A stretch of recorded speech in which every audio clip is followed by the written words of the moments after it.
तुम्हाला माहितीये का, मार्गशीर्ष हा महिना पवित्र का मानला जातो? बरं, या मार्गशीर्ष महिन्याला पवित्र मानण्यामागे काही वैज्ञानिक कारण आहे का? आणि त्याचबरोबर या मार्गशीर्ष महिन्यात गणपती बाप्पाची पूजा न करता देवीचीच पूजा का केली जाते? या सगळ्याबद्दल जर तुम्हाला माहिती जाणून घ्यायची असेल तर हा संपूर्ण व्हिडिओ नक्की पहा. नमस्कार पाहुण्यांनो, गावडे सिस्टर्स या युट्यूब चॅनलवर तुम्हा सर्वांचं सहर्ष स्वागत आहे. आपल्या या युट्यूब चॅनलवर अशा नवनवीन विषयांवरती माहिती तुम्हाला प्राप्त होणार आहे. त्यामुळे जर तुम्ही आपल्या या युट्यूब चॅनलवर नवीन असाल आणि जर अजूनही सबस्क्राईब केलं नसेल तर सबस्क्राईबचं बटन आणि बेल आयकॉन नक्की दाबा, कारण अशा नवनवीन विषयांवरती तुम्हाला या युट्यूब चॅनलद्वारे माहिती जाणून घ्यायला मिळणार आहे. चला तर मग सुरुवात करूयात आजच्या विषयाला. मार्गशीर्ष म्हणजे नेमकं काय? तर हिंदू पंचांगानुसार मार्गशीर्ष हा 9वा महिना मानला जातो आणि या मार्गशीर्ष महिन्याला अग्रहायण, मार्गशीर्ष, मार्गशीर्ष शुद्ध असं देखील संबोधलं जातं. आता हा मार्गशीर्ष महिना पवित्र का? तर भगवान श्रीकृष्ण यांनी भगवद्गीतेमध्ये असं सांगितलं आहे की ऋतूंपैकी वसंत ऋतूमध्ये मी असतो आणि या महिन्यांपैकी मार्गशीर्ष महिन्यात सुद्धा मी असतो. आणि या भगवान विष्णूंची आणि त्याचबरोबर लक्ष्मी देवीची या आराधना या महिन्यात केली जाते, कारण हा महिना लक्ष्मी देवी यांना आणि विष्णू यांना प्रिय असतो. म्हणूनच हा मार्गशीर्ष महिना पवित्र मानला जातो. आता या मार्गशीर्ष महिन्याच्या पवित्र मानण्यामागे वैज्ञानिक कारण काय आहे? तर या मार्गशीर्ष महिन्यात जर आपण वातावरण बघितलं तर अगदी शीतल थंड वातावरण असतं. या महिन्यात अगदी स्वच्छता, सुंदर हवा पसरलेली असते, त्यामुळे ऑक्सिजनचे प्रमाण जास्त असते, शांततेचे वातावरण असते आणि ही सात्विक ऊर्जा निसर्गात सर्वत्र पसरलेली असल्या कारणाने ध्यानधारणा करण्यासाठी सुद्धा आपलं मन सज्ज होत असतं.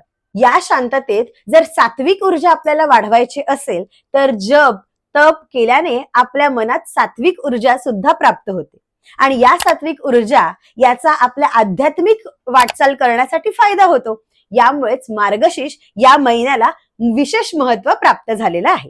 आता आपल्या सर्वांनाच माहितीये की आपला भारत देश हा कृषी प्रधान देश आहे. या महिन्यात धनधान्य आणि समृद्धी जास्त प्रमाणात आपल्याला मिळत असते, कारण याच महिन्यात शेतीची कापणी केली जाते, त्यामुळे नवनवीन पीक आपल्या घरात येत असतं. यामुळेच या महिन्याला धन, लाभ आणि ऊर्जा प्राप्त करण्याचा महिना म्हणून ओळखलं जातं.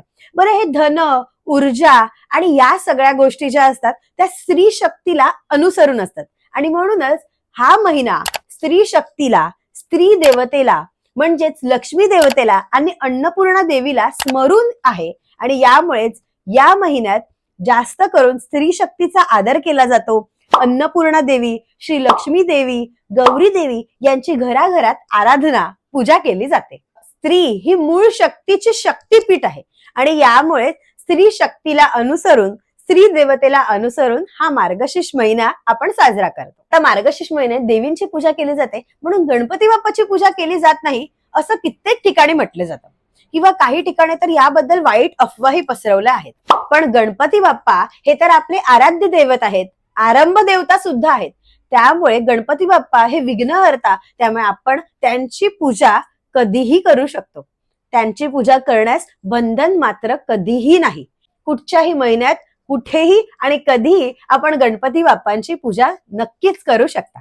फक्त एवढंच की आपल्या हिंदू धर्मामध्ये, हिंदू महिन्यांमध्ये विशेष महत्व त्या देवांना अनुसरून आहे आणि यामुळेच श्रावण महिना हा शिवदेवतांना अनुसरून आहे.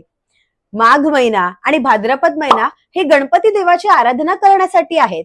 त्याचप्रमाणे मार्गशीर्ष महिना, अश्विन महिना ही देवींची पूजा करण्यासाठी, देवींची आराधना करण्यासाठी, स्त्री शक्तीचा जागर करण्यासाठी आहे. त्याचबरोबर शिवाची आराधना आपण फाल्गुन महिन्यात देखील करतो. चैत्र महिना हा रामदेवांचा आहे. वैशाख आणि कार्तिक हा महिना, या महिन्यात आपण विष्णू देवांची आराधना करतो. अशा प्रकारे आपली भारतीय संस्कृती आणि आपला हिंदू धर्म हा पंचांगानुसार आहे आणि या येणाऱ्या प्रत्येक महिन्यात त्या देवतांना स्थान दिलेलं आहे आणि हा मार्गशीर्ष हा महिना स्त्री शक्तीला अनुसरून असल्या कारणाने या मार्गशीर्ष महिन्यात विशेष पूजा केली जाते, ती देवींची. तर आपण आलो आहोत आता व्हिडिओच्या शेवटाला. ही माहिती तुम्हाला कशी वाटली हे आम्हाला कमेंट बॉक्स मध्ये नक्की कळवा. त्याचबरोबर अशा अजून कोणत्या विषयावर तुम्हाला माहिती जाणून घ्यायला आवडेल हे सुद्धा आम्हाला कमेंट करून कळवा, म्हणजे त्या विषयावर अभ्यास करून आम्ही तुमच्या समोर तो विषय नक्कीच घेऊन येऊ. तर भेटूयात पुढच्या व्हिडिओमध्ये. तोपर्यंत बाय.